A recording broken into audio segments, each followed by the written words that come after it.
우리 중에서 한 여자가 음성을 높여 이르되 당신을 뵌 태와 당신을 먹인 젖이 복이 있나이다 하니 예수께서 이르시되 오히려 하나님의 말씀을 듣고 지키는 자가 복이 있느니라 하시니라. 우리가 모였을 때에 예수께서 말씀하시되 이 세대는 악한 세대라 표적을 구하되 요나의 표적밖에는 보일 표적이 없나니 요나가 니느웨 사람들에게 표적이 됨과 같이 인자도 이 세대에 그러하리라. 심판때에 남방 여왕이 일어나 이 세대 사람을 정지하리니 이는 그가 솔로몬의 지혜로운 말을 들으려고 땅 끝에서 왔음이거니와 솔로몬보다 더 큰 이가 여기 있으며 심판 때에 니느웨 사람들이 일어나 이 세대 사람을 정죄하리니 이는 그들이 요나의 전도를 듣고 회개하였음이거니와 요나보다 더 큰 이가 여기 있느니라. 누구든지 등불을 켜서 속에나 말 안에 두지 아니하고 등경 위에 두나니 이는 들어가는 자로 그 빛을 보게 하려 함이라. 내 몸의 등불은 눈이라. 내 눈이 성하면 온 몸이 밝을 것이요 만일 나쁘면 내 몸도 어두우리라. 그러므로 내 속에 있는 빛이 어둡지 아니한가 보라. 내 온 몸이 밝아 조금 더 어두운 데가 없으면 등불의 빛이 너를 비출 때와 같이 온전히 밝으리라 하시니라. 아멘. 우리가 어제 본 말씀에서 예수님은 귀신을 쫓아내는 자신의 사역을 비난하는 이들에게 반박하시며 그들의 운명을 경고하셨습니다. 예수님을 통해 하나님 나라가 임한 것을 보면서도 예수님을 거부하는 자들은 파국에 이르게 됨을 경고하신 겁니다. 예수님이 이 말씀을 하실 때 우리 중에 한 여자가 당신을 뵌 해와 당신을 먹인 젖이 복이 있나이다 라고 외쳤습니다.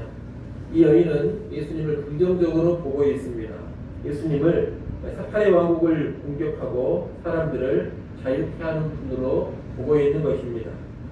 지금도 그런 면이 있지만 예수님 당신은 자녀의 업적이나 자녀의 능력으로 인해서 부모가 인정을 받고 존경받는 그런 문화였습니다. 그래서 예수님을 위대한 분으로 여기면서 당신을 뵌 해와 당신을 먹인 젖이 복이 있나이다 이런 말을 한 것입니다.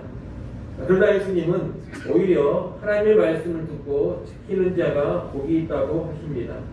예수님의 이 말씀은 몇 가지 의미가 있습니다.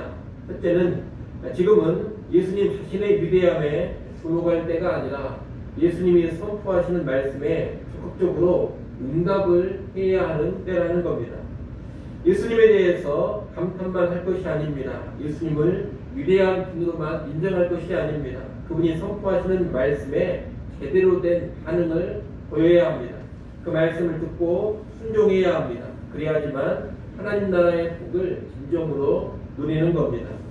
오늘날도 보면 예수님의 위대함을 인정하면서도 정작 그분이 선포하시는 말씀을 듣고 순종하는 데에는 무관심한 사람들이 있습니다. 이들은 실제 복과는 무관한 겁니다. 또 이와 비슷하게 훌륭한 목사님이나 대단한 설교자에게 감탄만 하는 사람들이 있습니다.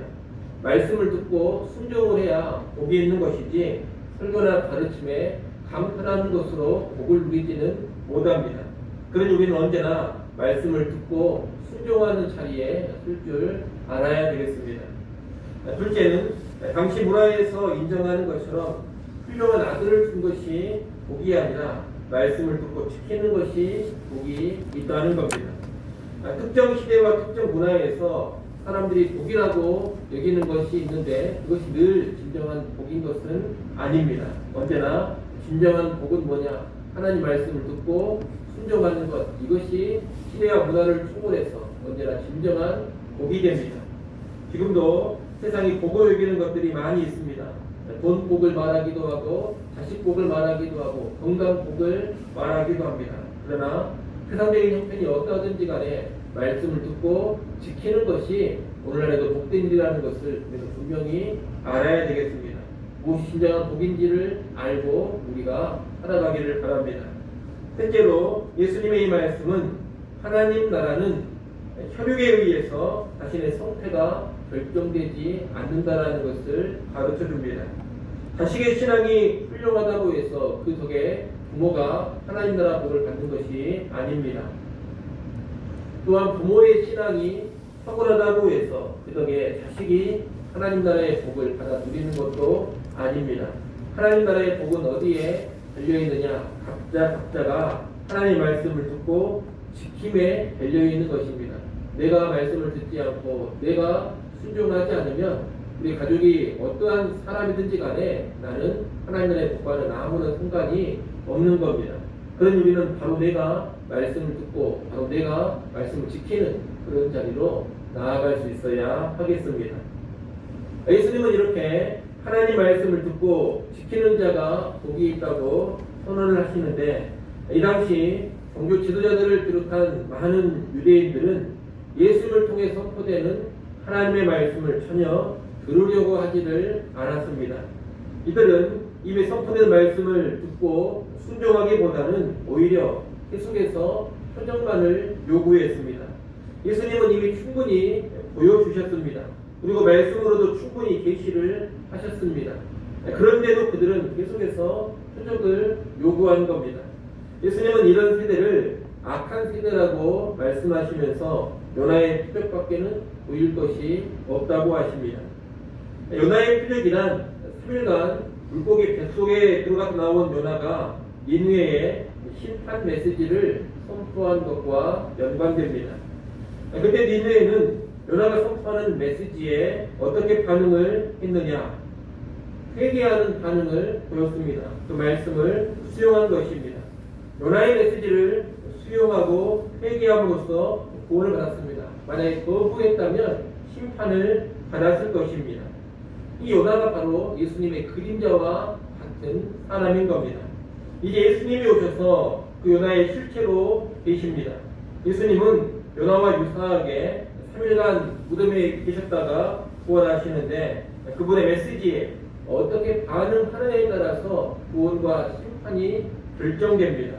예수님의 메시지를 긍정적으로 수용해서 회개한 믿음으로 나아가면 구원을 받지만, 예수님 메시지를 거부하면 무서운 심판에 떨어지는 겁니다. 그런데 예수님 당시의 세대는 예수님의 메시지에 심히 부정적으로 반응을 했습니다. 믿지 않고 거부했습니다. 심지어 예수는 귀신애와 바알세불을 힘입어서 저런 사역을 한다고 폄하했습니다. 이들에게 심판이 임하는 것이 마땅합니다.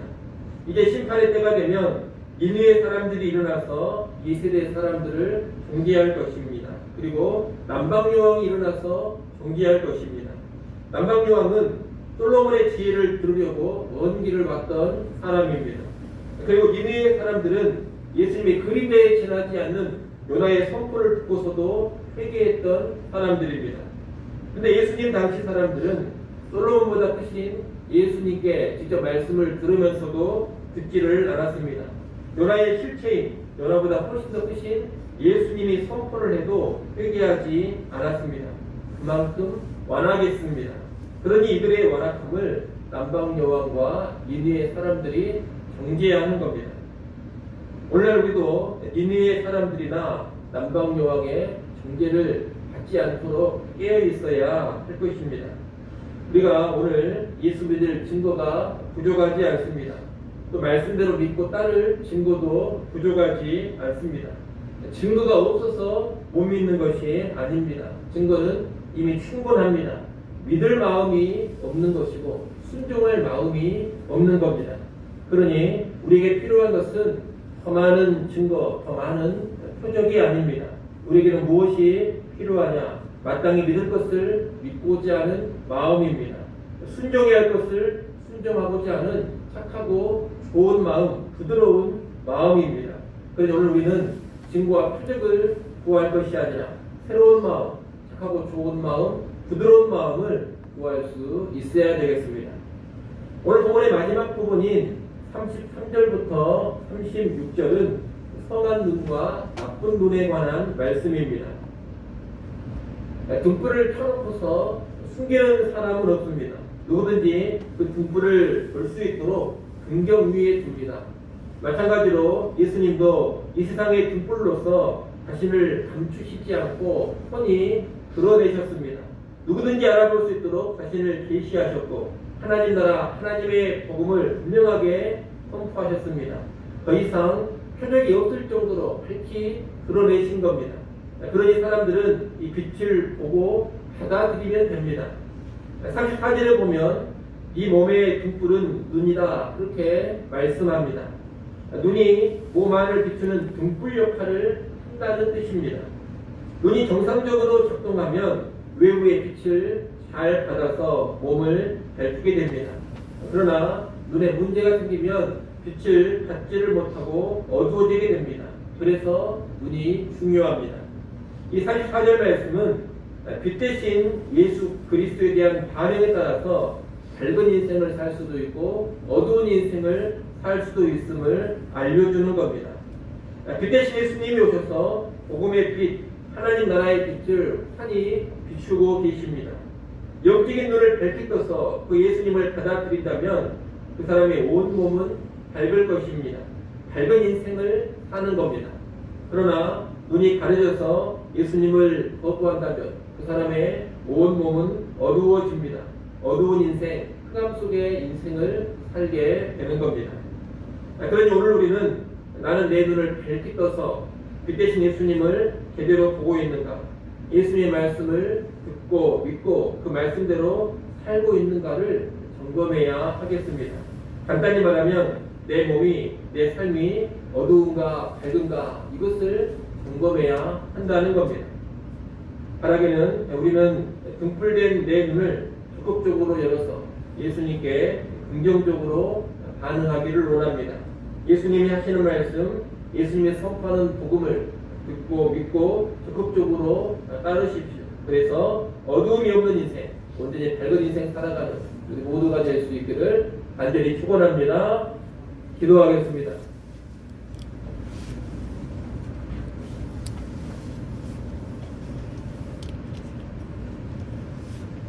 하나님 아버지, 예수님을 통해 선포되는 하나님의 말씀을 듣고 지키는 것이 진정한 복이요 최고의 복인 줄 알고 살아가게 하여 주시옵소서.